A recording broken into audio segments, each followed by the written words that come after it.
Hi everyone, Kiddo here. So as promised, this is my guide on how to beat any Malak and Revan team with this pile of shit. This IPD right there that you see with the 6 stars and gear 8. So as you can see, if you watch the last one, I did put my G13 to gear 12 and it does help quite a bit. Oh, so let me explain everything that's going on. So again, this team I made, so this team already is known, already works, but does require IPD to have a Zeta. I tried this so that you don't need to Zeta IPD, you can have a pretty shitty IPD and it still works. And also this team is what you need to do in order to beat those really high tenacity Malaks, because even with Zeta IPD and a very good IPD, you won't land target lock every time on very high tenacity Malaks. Some of these guys out there are at like 180%. So this is what you need to do in order to beat these guys, or what you need to do if you have, like me, a very shitty IPD. So let's jump right in. So these are my droids, shortly.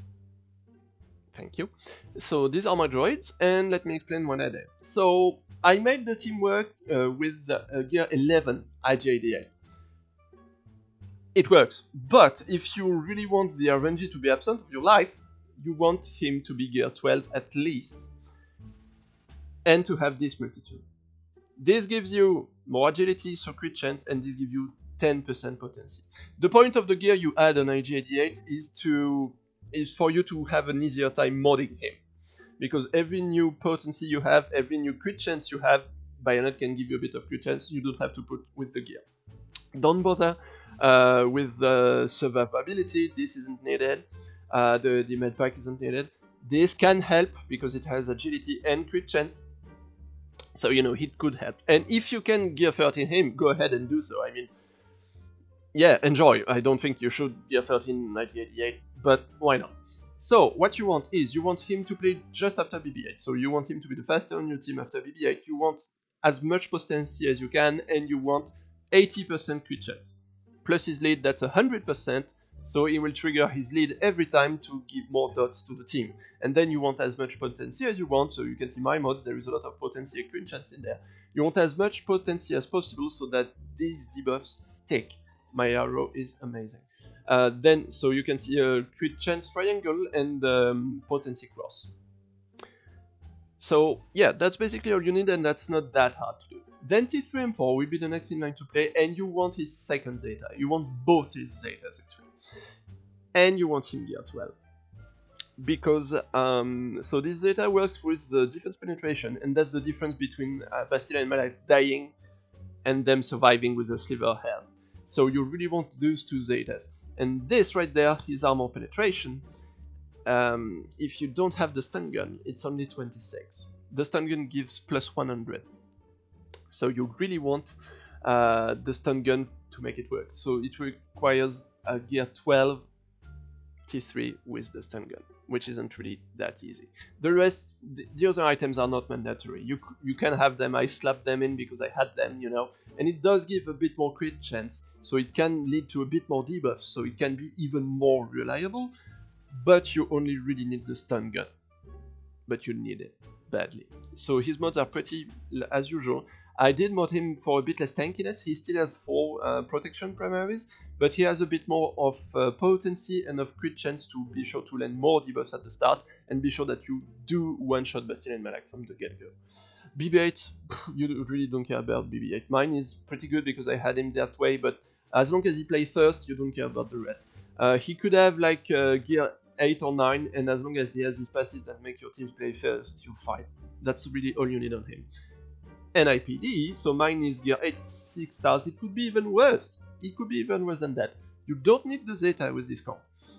All you need is for IPD to have the right speed, and that's the tricky part. Because IPD gains 3% turn meter each time a Droid turn ends. So this 190 speed you see right there is exactly the same thing for me as it being at 213 speed. So playing right after T3M4. You want IPD to play just after T3M4, but before Grievous. The sweet spot is at 23 speed. You can see that my mods are pure trash. It's just there to make me go like right at the speed I need. And then Grievous. Grievous is the hard one. So for Grievous, same thing as before. You want as much speed as you can, and you want to get to 206. My Grievous isn't fast enough. If you want to beat any Riven out there, you need 206 and maybe a bit more, and you want 72% crit chance, and I don't have enough. And you will see in this video that is 4% that I miss can become pretty relevant sometimes. But yeah, that's 4% I'm leaving to RNG. So it can work without being at 72%, but you really want to be as close as you can at those 72%. I advise you to do what I did, which is to have a set for crit chance and then secondaries. Then you still want, of course, as much health as you want, and you want a crit damage set. Triangle. You want a crit damage triangle. That's mandatory, not a set, of course.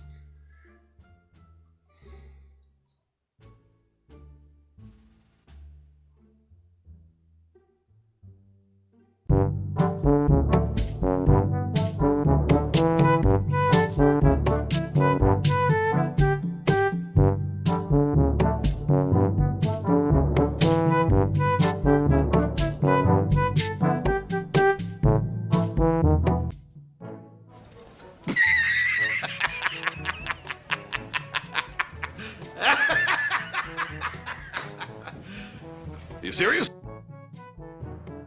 A few moments later. So, as long as you respect everything that I just said about the modding, you should be really fine. So again, every time you will do the same thing.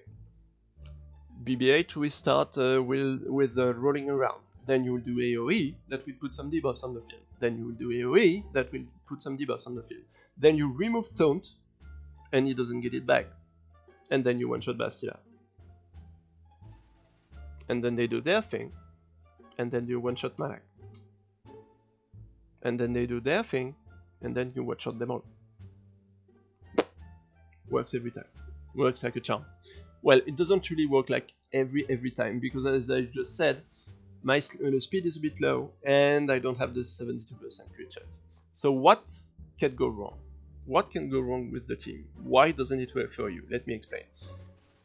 I mean, the basics are the turn order and the modding. Get this right first. So let's say that Grievous doesn't crit. That can happen. Well, that's really bad, because that can be like something like this. Yeah, so Malak didn't die, and then, yeah, lose. So the closer you are to 72%, the least chance this have to happen. Any percent you get under 72 is RNG percent, and that will kill you. So then, let's say somehow Raven gets to play before your Grievous. That can happen. Same thing, that's only mods, that's your speed. Your speed isn't fast enough. So I start rolling, I start doing AoE, start landing debuffs. So AoE, landing debuffs, and stripping, yeah, it doesn't have taunt right now because I didn't crit, but I strip it away anyway. And, oh, now it has taunt, because I don't have IPD Zeta, which was the point of the vid. So Raven playing first does make you lose the game right away, so be very wary of your speed and be very careful about it. I mean, I still get a pretty good chunk on them away, you know, and that's why the team does work now for Grand Arena and Territory Wars. Even if you like lose, you don't lose that much, you still get them pretty much all dead.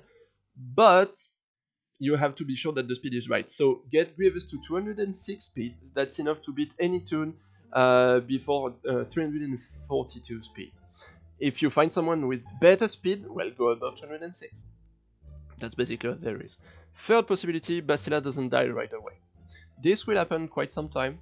Well, if you mod the team right, you're fine. That will never happen. And if that happens, don't quit the game just yet, because as you will see, that's actually not that big of a deal. I mean, you're not going to win every time if Bastila is alive, but if you know what you're doing, you have a very good chance to just pulling it off anyway. As you can see, the AoE does kill her right away after that, even if you have corrupted battle meditation most of the time. So then you just have to mop up, because then you just one-shot Malak anyway, because you don't have corrupted battle meditation anymore. That's actually not that hard to pull out. Same thing here. I mean, that's really not that hard to get. That will happen to you, but you can still win. And this one is also quite a funny one because, yeah, so again, let's say I just taunt away, that's the point of the vid.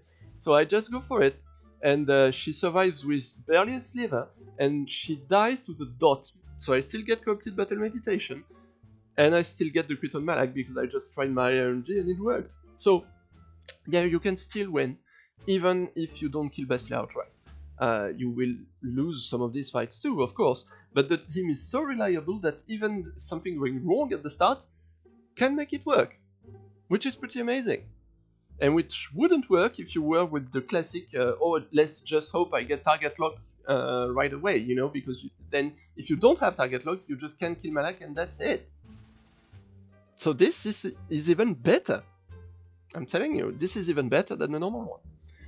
So then, yeah, let's say she gets to play 2, I have Corrupted Battle Meditation. This fight is a really good example of the viability of the team, because I AoE, I don't crit anyone, she still dies. So then I AoE, I go for Malak, and see, I don't get a crit. I don't get a crit, even with 100, well, not exactly 100%, I just like those 4%. You know, this, I just hit the 4%, and I didn't crit in the first time, and then I'm just fine, and I crit him away. So, to be sure that this doesn't happen to you, just get high crit chance and high potency on IG-88 and T3M4, and max the damage on your Grievous, and you're fine. Then some very, well, this will never happen, but it happened to me, so I'm showing you. These are very rare cases, you almost never will find them. So, well, I'm talking about IG-88 AoE. Yeah, he dodged it. So there is like no debuffs on the field at all. So yeah, of course I'm not going to kill Bastila if that happens like it. So still, I could maybe win, so I'm trying my luck. So yeah, of course not enough debuffs, she doesn't die. Then I just keep going. But you know, this right there is so, well, you can't do anything about it. That's the 2% dodge chance that every toon have. That's it. And then, I almost win this. T3 dies, so I can't just AoE and kill the 3 of them. So I go for Raven first, and if that was a Seed Trooper and not a Marauder, I would have won this. Because I would have just, you know, they wouldn't have enough damage to kill my Grievous, and that would be just fine. So yeah, as the devs, to take this, I don't even know why there is like 2% that anyone should dodge. That's stupid. But that's it, I guess.